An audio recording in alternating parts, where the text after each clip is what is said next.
In this video, I'd like to talk to you about what we call the power of the pause. The pause is really important. For me, I think it's probably one of the major cornerstones of a good speaker. You've got to be prepared to pause. But most of my students are of the nervous and novice type, and what they generally want to do is they want to speak very, very quickly because they want to get on and they want to get off, and that looks like a good strategy to them. But it's not a great experience for the audience, and by the way, the only time we ever get to speak really is when there is an audience, and that is our privilege, having an audience. So we don't want to be rushing it, we don't want to be going crazy with time. We need to look like we're enjoying it. So we don't need to speak at 100 miles an hour. So I'll just do a little bit of Shakespeare for you, and we'll see what it looks like without the pause. To be or not to be, that is the question. Whether it is nobler in the mind to suffer the slings and arrows of outrageous fortune, or take arms against the sea of troubles, and by opposing against them, to die to sleep no more, and by sleep to say when the heart taken the thousand natural shocks that flesh is there to. It's a consummation devoutly to be wished, to die to sleep perchance to dream. Aye, there's the rub, for in that sleep of death what dreams may come. When we have shuffled off this mortal coil, must give us pause. There's the respect that makes calamity of so long life. That is a very long sentence.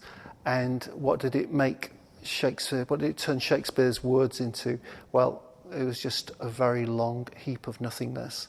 The way we speak, the way we articulate the message can be lost simply by not breathing and by not pausing. And by the way, the pause is there for you to delineate the speech. The pause is there for you to breathe.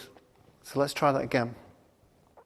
To be or not to be, that is the question.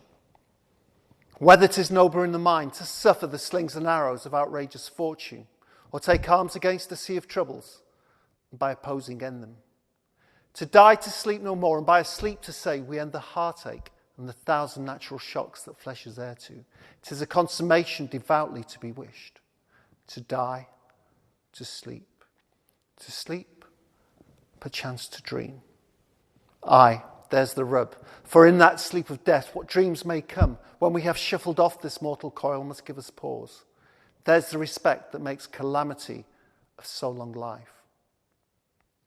So, see what happens with the pauses? Well, first of all, it gives you an opportunity to breathe.